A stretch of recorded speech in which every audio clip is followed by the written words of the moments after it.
अस्मद्गुरु परमगुरून्यतिवरपूर्णो सयामुनं रामं पद्माक्षनाथषडजिच्छयनेश रमापतीन् वन्दे वन्दे बृन्दावनचरं वल्लवीजनवल्लभं जयन्ती सम्भवं धाम वैजयन्ती भूषणं श्रीमान् वेङ्कटनाथार्य कवितार्किकेसरी वेदान्ताचार्यवद्यो मे सन्निधत्तां सदा हृदि प्रणामं लक्ष्मणमुनि प्रतिगृह्णातु मामकं प्रसादयति यत्सूक्तिः स्वाधीनपतितां श्रुतिं नमस्यामरविन्दाक्षन्नाथभावे व्यवस्थितं शुद्धसत्त्वमयं शौरेः அவதாரமிவாபரம்.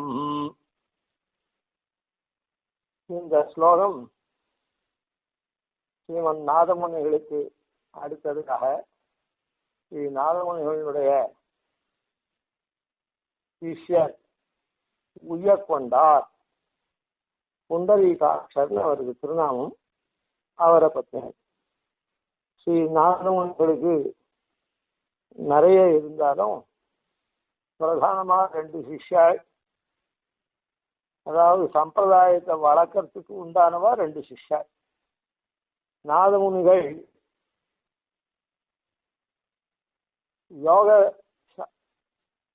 யோக சாஸ்திரத்தை குருகை காவலப்பன் அப்படின்ற சிஷ்யருக்கும், இந்த பிரபத்தி சாஸ்திர ஆதிகளை புண்டரீகாட்சர் அப்படின்னு சொல்லக்கூடிய உய்யக்கொண்டாருக்கும் அவர் அருளினார். யோக ரகசியத்தை ஆளவந்தார் அதிகரிக்கணும் அப்படின்னு திருவுள்ளப்பட்டிருந்தாலும் அது அவருக்கு கை கூடாத போயிடுத்து. குருகை காவலப்பனம் போய் தண்டம் சமர்ப்பித்து யோக ரகசியத்தை கேட்டது உண்டு, எனக்கு அருள வேணும் அப்படின்னுட்டு. அவர் நம்முடைய அந்திம தசையில பிராண வியோகம் ஆச்சு. அவருக்கு எப்போ பிராண வியோகம் ஆகும்னு யோக மகாத்மியத்தினால தெரியுமானத்தினால பீஷ்மரை போலன்னு பீஷ்மர் சொச்சந்த மரணம் எப்போ விடணும்னு நினைக்கிறாரோ அப்போ இது பண்ண முடியும்.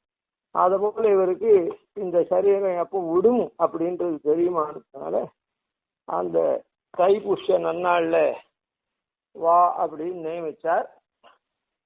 அப்போ ஆள வந்தாரால போக முடியல. அதனால யோக ரகசியத்தை அபியசிக்க முடியல, யோக சாஸ்திரத்தை. ஆனா அவருக்கு இந்த பிரபத்தி சாஸ்திராதிகளை நாதமுனிகளே தம் பேரனாருக்கு சமயம் வாய்த்த போது சொல்லும் அப்படின்னு சொல்லி உய்யக்கொண்டார்கிட்ட சொன்னார். உய்யக்கொண்டாருக்கு திருநக்ஷத்திரம் ஆயிட்டதுனால தன்னுடைய சிஷ்யரான மணக்கால் நம்பிக்கிட்ட உய்யக்கொண்டார் சொன்னார். மணக்கால் நம்பிக்கும் அந்த அவருக்கு அதை உபதேசம் பண்ணக்கூடிய நாள் வராது போல இருந்தது.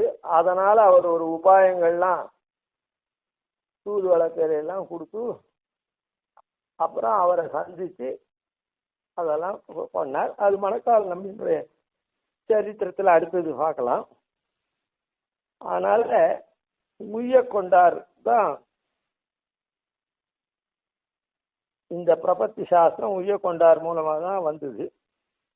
அதனாலதான் நன்னெறியை அவர் குறைத்த உய்யக்கொண்டார் அப்படின்னு சொல்றோம். அதுக்கப்புறம் நாதமுனி நன்னெறியா இருக்கக்கூடிய, நன்னெறின்னா ரொம்ப சுலபமா அதுவா இதுவா பெருமை மிகுந்ததா இருக்கக்கூடிய நல்மா அந்த பிரபத்தி சாஸ்திராதிகள் உய்யக்கொண்டார் தான் மணக்கால் நம்பிக்கை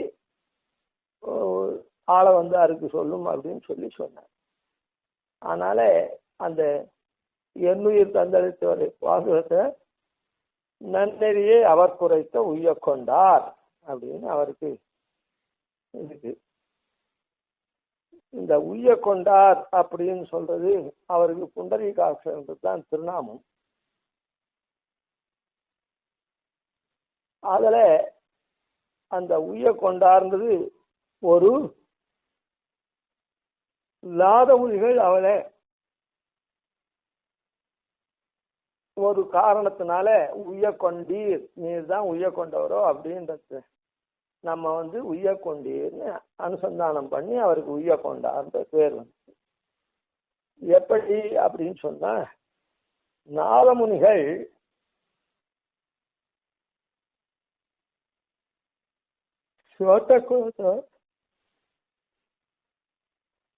அவருக்கு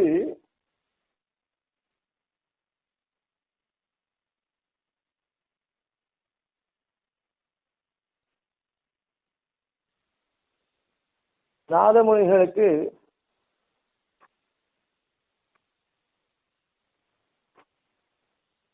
வங்கீபுரத்தாட்சி அப்படின்றவருடைய குமாரத்தி அரவிந்த பாவை அப்படின்ற நாதமுனிகளுடைய தேவிகள். அதான் வங்கீபுரத்து ஆட்சியினுடைய வங்கீபுரத்தாட்சி அப்படின்றவர் நாதமுனிகளுக்கு தன்னுடைய பெண் அரவிந்த பாவையை விவாகம் பண்ணி கொடுத்தார், கன்னிகாதானம் பண்ணி கொடுத்தார். ஒரு சமயத்துல வங்கீபுரத்தாட்சி அரவிந்த பாவையை தன்னுடைய அகத்துக்கு அனுப்பிச்சு வைக்கும்படி சொல்லியிருந்தார். அதனால வங்கீபுரத்தாட்சிக்கு துணையாக தன்னுடைய சிஷ்யரான புண்டரீகாட்சரை நாதமுனிகள் அனுப்பிச்சு வச்சிருந்தார். ஸ்ரீமன் நாதமுனிகள் தன்னுடைய தேவிகளை பிறந்தகத்துக்கு தன்னுடைய சிஷ்யர் துணையோடு அனுப்பிச்சு வச்சிருந்தார்.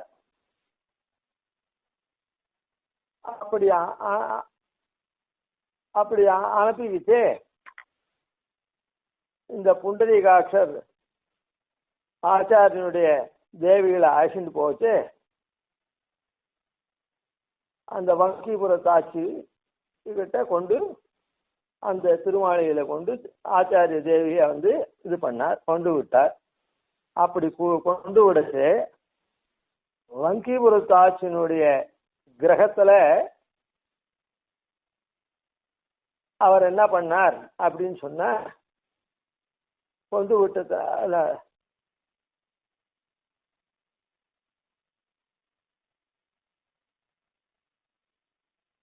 அவர் மாப்பிள்ளை வீட்டிலேருந்து வந்திருக்கிறதுனால, மாப்பிள்ளை கிரகத்திலேருந்து வந்திருக்கிறதுனால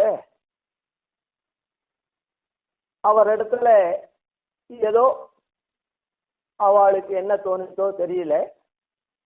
அதனால அவர்கள் முற்றத்துல உட்கார வச்சு பழைய சாத்தை அவருக்கு போட்டார் சாப்பிடுறதுக்கு.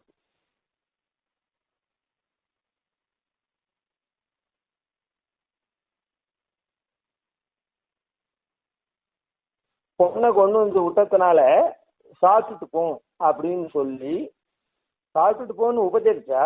ஆனா அவருக்கு போட்டது எங்க, முற்றத்துல உட்கார வச்சா பழைய சாத்தை, அதாவது தீர்த்தத்துல வச்சிருந்த சாத்தை போட்டா. இப்படி போட்டார். உய்ய கொண்டார். புண்டரீகாட்சர் என்ன பண்ணார் அப்படின்னு சொன்ன, அத ரொம்ப சந்தோஷமா இந்த பாகவத பிரசாதம் கிடைச்சது. அது போனகம் செய்த சேடம் தருவரேல் புனிதம் வந்தே அப்படின்னு பாகவதாய், இங்க வங்கீபுரத்தாட்சி திருமாளியில் இருக்கக்கூடிய பாகவதாயெல்லாம் சாட்ட சேஷம் நமக்கு கிடைச்சது. அதாவது நாதமுனியினுடைய மாமனார்கள் முதலியவர்கள் சாட்ட சேஷம் நமக்கு கிடைச்சது அப்படின்னு சந்தோஷமா அதை சாப்பிட்டுட்டு நாதமுனிகள் கிட்ட போய் சேவிச்சு நின்றார். இந்த மாதிரி கொண்டு விட்டேன்னு சொல்லிட்டு நாதமுனிகள் இந்த விஷயத்தை தான் யோக மகிமையால அறிஞ்சார். அதுக்கப்புறம் நாதமுனிகள் குசலம் விசாரிச்சார். என்ன புண்டரீகாட்சா ஒன்று அங்கே போனியா, என்ன சமாச்சாரம், சாப்பிட்டியா, என்ன சாப்பிட சொன்னாலா அப்படின்னு சொல்லிட்டு உடனே புண்டரீகாட்சர் நடந்த விஷயத்த சொன்னார். ஆட்சியினுடைய கிரகத்துல இந்த மாதிரி முற்றத்துல உட்கார வச்சு நீர்ல கலந்த சோத்தை சாதமா போட்டா நான் ரொம்ப சந்தோஷமா சாப்பிட்டு வந்தேன். அது எனக்கு ரொம்ப நான் பண்ணின தபத்தினால கிடைச்சது அப்படின்னு ரொம்ப சந்தோஷமா அவர் சொன்ன. ததுச்சிஷ்டம் சுபாபனம் அப்படின்னு சாஸ்திரம் சொல்றது. ஆழ்வார் தான் போனகம் செய்த இடம் தருவரேல் புனிதமன்னன். அதனால பாகவதால் பூஜித்த அன்னத்தை தேசத்தை சாப்பிட்றது ரொம்ப அது பாவனமானது, நம்ம நற்கதி அடைய செய்யும் அப்படின்னு அவர் ரொம்ப சந்தோஷமா நாதமுனிகள்கிட்ட விசாரிச்சார். நாதமுனிகள் இத கேட்டு இப்போ சாதாரண வாழ்ந்தா என்ன பண்ணுவா, இந்த இடத்துல சாதாரணமா இருந்தா பழைய சாதம் போட்டா அப்படின்னு அவளை குறை சொல்லுவா. முற்றத்துல உட்கார வச்சு போட்டா, உள்ள கூடத்துல உட்கார வச்சு போடலை அப்படின்னு குறை சொல்லுவா. அப்படிலாம் குறை சொல்லியிருந்தாக்கா நாதமுனிகளுக்கு ரொம்ப தர்ம சங்கடமா இருக்கும். தன்னுடைய மாமனாராத்துல இந்த மாதிரி தன்னுடைய சிஷ்யனை இந்த மாதிரி பண்ணிட்டாளே, அவமரியாதை மாதிரி பண்ணிட்டாளே அப்படின்னு அவர் நினைக்கிறாரு அப்படின்னு ரொம்ப வருத்தப்பட்டிருப்பார், குறையா இருக்கும். ஆனா இவர் ரொம்ப சாஸ்திரவசியரா, அவ போட்டதே வசதி, அவளுடைய திருமாளிகை சம்பந்தமே வசதி அப்படின்னு சொல்லி அப்படி ரொம்ப உத்தமோத்தம ஸ்திதியில இவர் இருந்துட்டதுனால நாதமுனிகள் ரொம்ப சந்தோஷப்பட்டு இந்த மாதிரி லோகத்துல மாறுதலா நினைக்கக்கூடிய பிரசக்தி இருக்கிற சமயத்துல அப்படிலாம் இல்லாத சாஸ்திரத்தினுடைய மர்மத்தை தெரிஞ்சுண்டு இந்த மாதிரி இருந்தாரே அப்படின்னு ரொம்ப சந்தோஷப்பட்டு அங்க அதிருப்தியெல்லாம் காண்பிக்காம இந்த மாதிரி சாஸ்திரத்தினுடைய மர்மத்தை தெரிஞ்சுண்டு பாகவத பிரசாதம் எப்படி இருந்தாலும் அது வசதி அப்படின்ற நிலைமையில இருந்தாரு. அதனால நாதமுனிகளுக்கு எந்த விதமான இதுவும் இல்லாம உடனே நம்மை உய்ய கொண்டீர் அப்படின்னு சொன்னார்.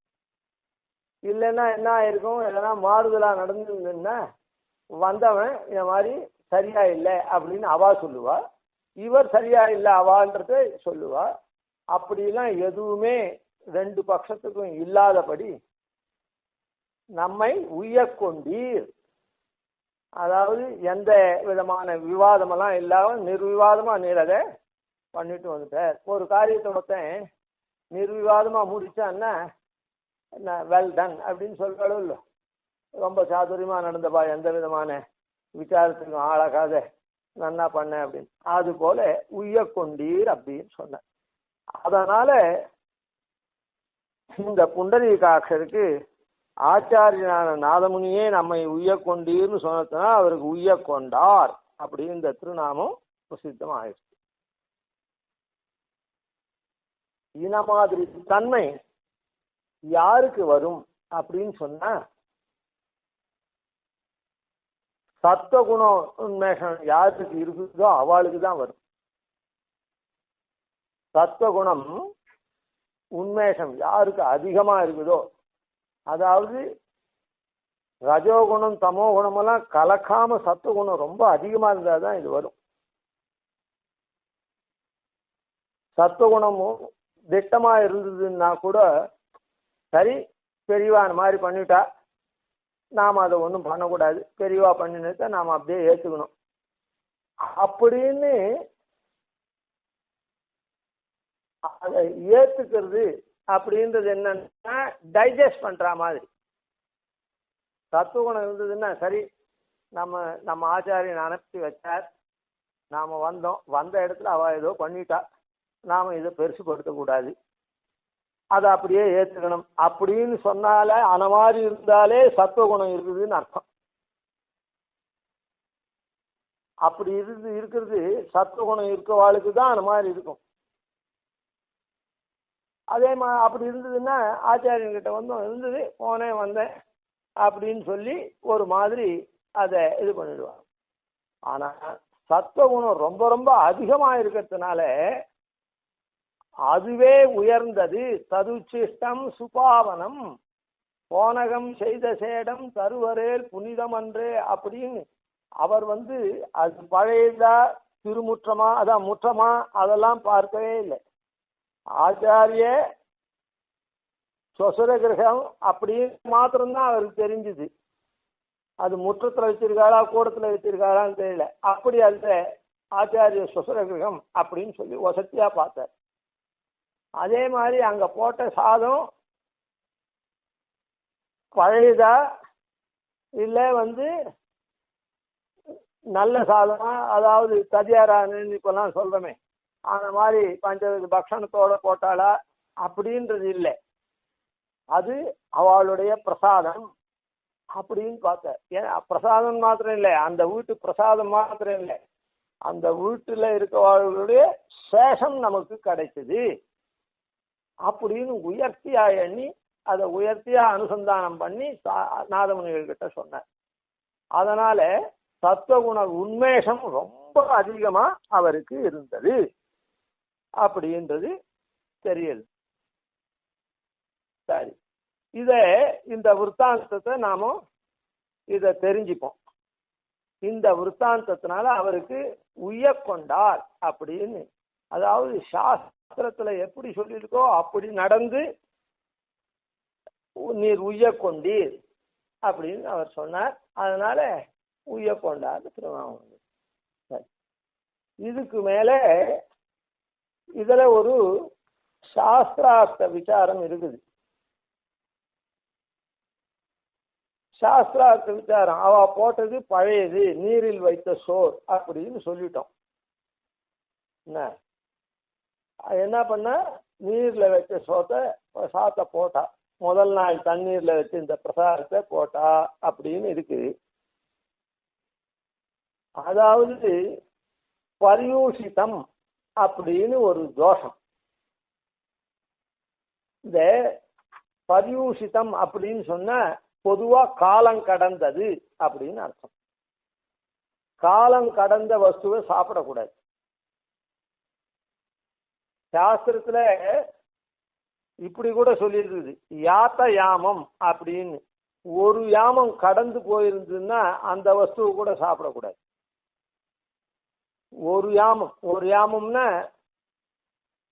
3 மணி காலம். 3 மணி காலத்துக்கு மேல ஆயிருந்ததுன்னா, அதாவது ஒரு யாமம் நடுவுல பூர்ணமா போயிருந்ததுன்னா அதை சாப்பிடக்கூடாது வச்சுக்கோ அப்படின்னு இருக்கு.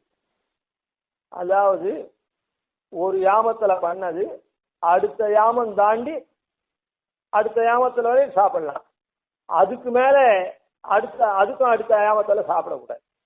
இப்போ காத்தால 6லேருந்து 9 அப்படின்னு வச்சுக்கோம், அது முதல் யாமம். முதல் யாமத்துல கல்வியை பண்ணத்தை 2வது யாமத்துல சாப்பிடலாம்.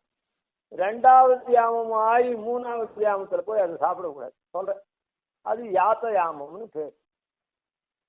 ஆன மாதிரியும் சாஸ்திரத்தை சொல்றது. அதெல்லாம் காட்டிலும் ரொம்ப ரொம்ப முக்கியமா எதை சொல்றதுன்னா, பூர்வ தினத்தை இன்னைக்கு சாப்பிடக்கூடாது. நேத்திய சாத்தை இன்னைக்கு சாப்பிடக்கூடாது. நேத்தி வஸ்துவை இன்னைக்கு சாப்பிடக்கூடாது. அது பழையது அப்படின்னு அர்த்தம்.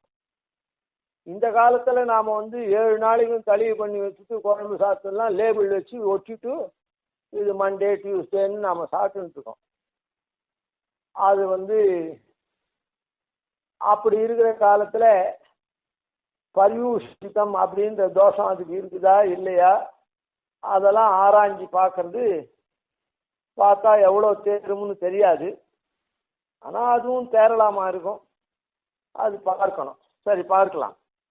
அதனால இப்படி இருக்குதே, பழைய சாத்தை சாப்பிடலாமா அப்படின்னு சொன்னா அப்படி இல்லை. சாஸ்திரம் என்ன சொல்லிருக்கு அப்படின்னு சொன்னா, நன்னீரில் வைத்த சோறும் அப்படின்னு சொல்ற.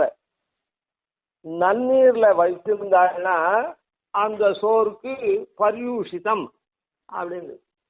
பிராச்சீனத்துல எல்லா ராத்திரியுமே பசங்களுக்கு, அதாவது பெரியவாளை தவிர மீதி எல்லாம், பெரியவான்னா அதாவது ரொம்ப வயசானவாள், அவளை தவிர சாமான்யமா எல்லாரும் பழையது சாப்பிட்டுருக்கா. அதாவது ஆத்துல நாட்டு பொன், இல்லை பிரம்மச்சாரி பசங்க, இல்லை தகப்பனார் தாத்தாவெல்லாம் இருக்குச்சே, கல்யாணம் ஆயிருந்தா கூட அந்த கல்யாணம் ஆன பையன் கூட சாப்பிடுவார்.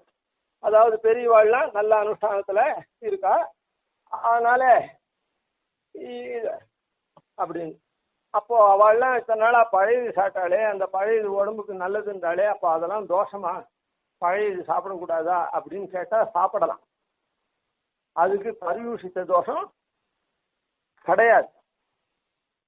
நன்னீரில் வைத்த சோறும் அப்படின்னு சுவாமி தேசிகனே எடுத்திருக்க ஆகார நியமத்தில். அதனால அதாவது முதல் நாள் ராத்திரி சாத்த என்ன பண்ணணும்னா, ஜலத்துல தீர்த்த பாத்திரத்துல தான், சாத்துல தீர்த்தம் சேர்க்கக்கூடாது. அதாவது சாதம் பண்ண பாத்திரத்துல அடியில சாதம் இருக்குது, எடுத்து செலவு போக மீதி சாதம் இருக்குது, அப்படியே அதில் தீர்த்தம் சேர்க்கக்கூடாது. என்ன பண்ணணும்னா, தீர்த்தம் இருக்கிற பாத்திரத்துல சாதம் எடுத்து சேர்க்கணும். அதுக்கு என்ன வித்தியாசம்?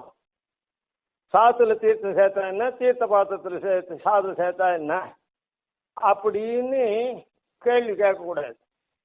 அது இவாளுக்கெல்லாம் தான் அதெல்லாம் தெரியும் நமக்கு, அதனுடைய விஷயம். இப்போ அதுக்கு ஒரு உதாரணம் ஒன்று சொல்றேன். அதாவது இந்த இது இருக்குதே, வெந்நீர் இருக்குதே, உஷ்ணோதகம் சாப்பிடுச்சு என்ன பண்ணணும் அப்படின்னு சொன்னா, உஷ்ணம் அதிகமா இருந்தது அந்த தீர்த்தம் அப்படின்னு சொன்னா, சாப்பிட முடியலன்னா அது கொஞ்சம் வளாவணும் அப்படின்னு சொன்னா, அதுவே 6:30 வரையில் இருந்து சாப்பிட்றது சரி. இருந்தாலும் அந்த மாதிரி சாப்பிட முடியாது, சீக்கிரம் சாப்பிடணும், அதனுடைய உஷ்ணத்தை குறைக்கணும்னு சொன்னா என்ன பண்ணணும்னு சொன்னா, குளிர்ந்த தீர்த்தம் இருக்கிற பாத்திரத்துல வெந்நீரை சேர்க்கணும். வெந்நீர் பாத்திரத்துல குளிர்ந்த தீர்த்தத்தை சேர்க்கக்கூடாது, அது தோஷம்.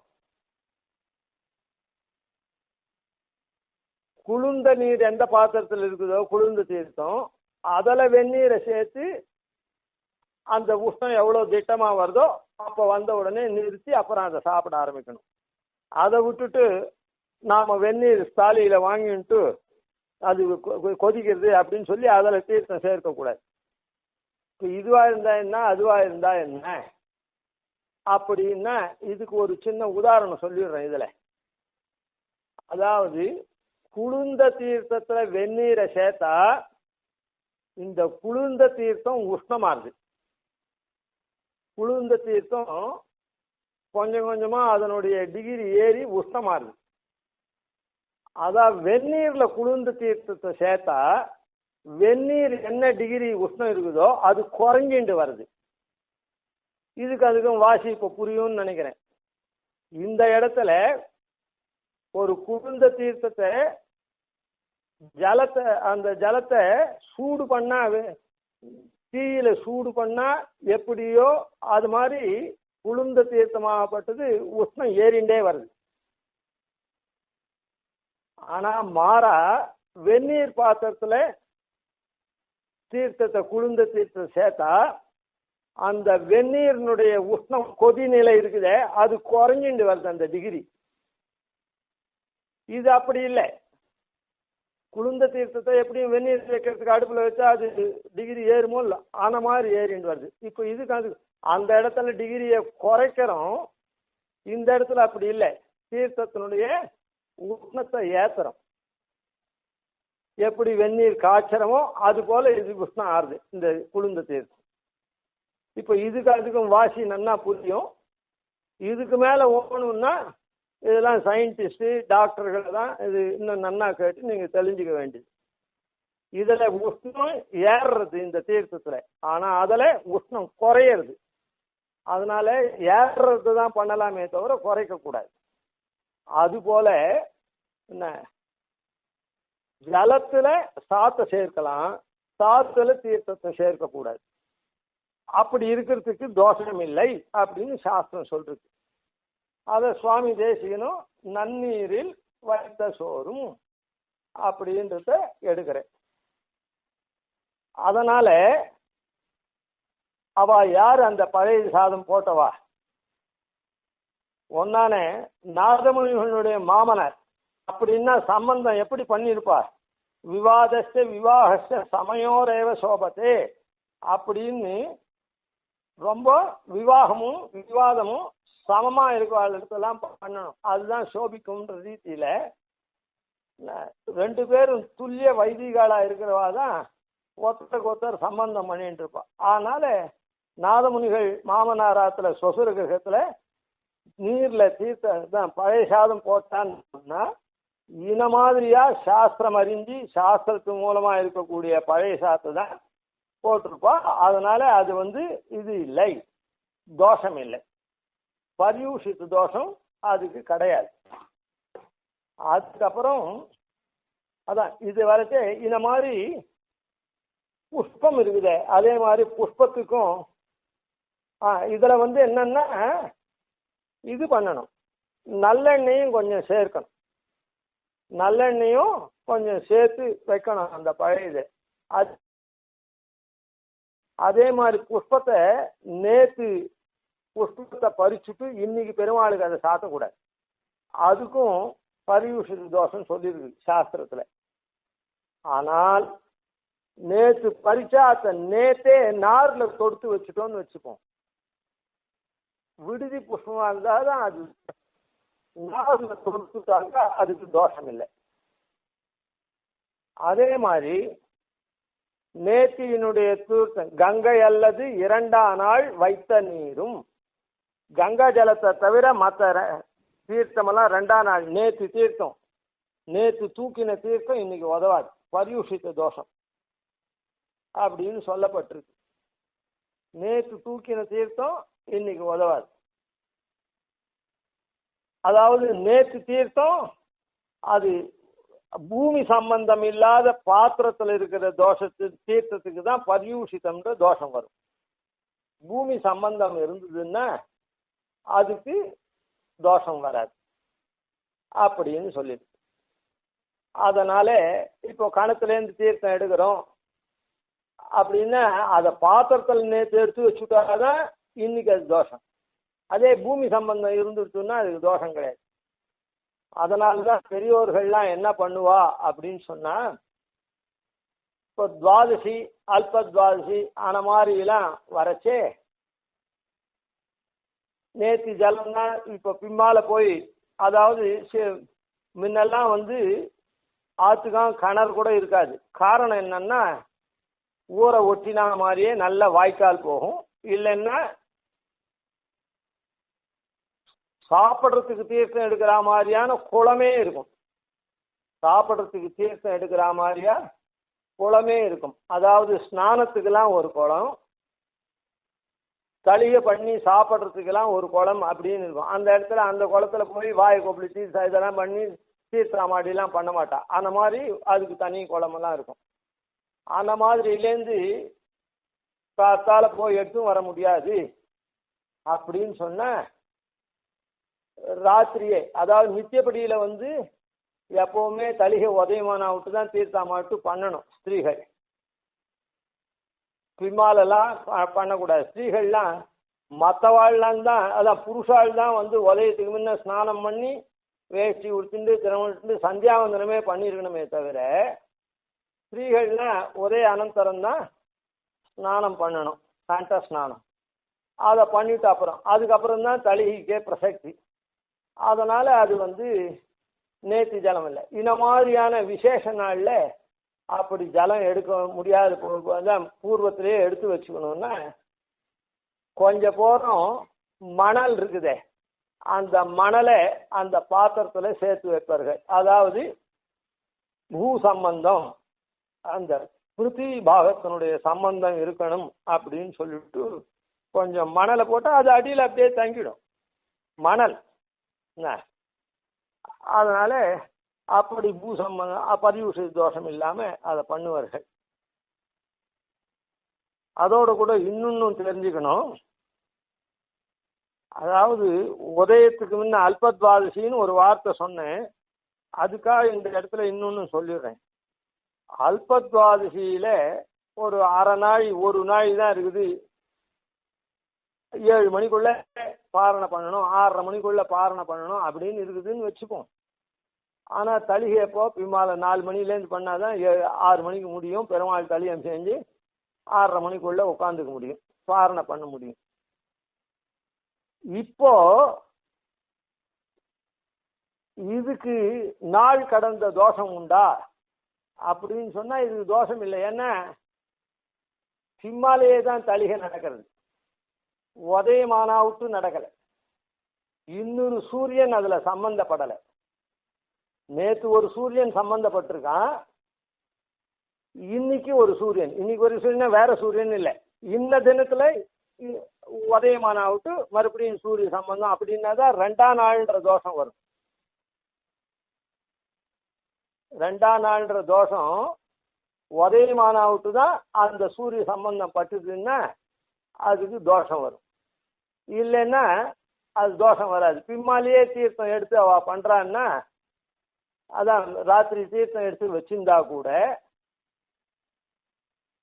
இப்போ மணல் போடுறான்னு சொன்னமே எதுக்காகன்னா உதய அனந்தரத்துக்கு உடனே அந்த திருவாராதனைகள் உடனே 6:30 மணிக்கு உட்கார்ந்தாங்கன்னா 6:30 மணிக்குள்ள எங்க போய் அங்க கொண்டு வருது தீர்த்தம், அது சாப்பிட்றதுக்கு அதெல்லாம் வரச்சு அது உதய மாத்தனால அதுக்காக அது மணல் போட்டு வைக்கிறான்னு அர்த்தம்.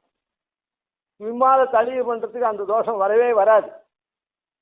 காரணம் என்னன்னா உதயமான திசூரிய சம்பந்தம்னு பேரு. அந்த நேத்தும் சூரிய சம்பந்தம் ரஷ்மி பட்டு இன்னைக்கு சூரிய ரஷ்மி பட்டுதுன்னா 2 நாள் சூரிய ரஷ்மியினுடைய சம்பந்தம் இருந்ததுன்னா அதுக்கு மறுநாள் அப்படின்ற தோஷம் வரும். அந்த மாதிரி அது இல்லை, அதனாலையும் தோஷம் வராது.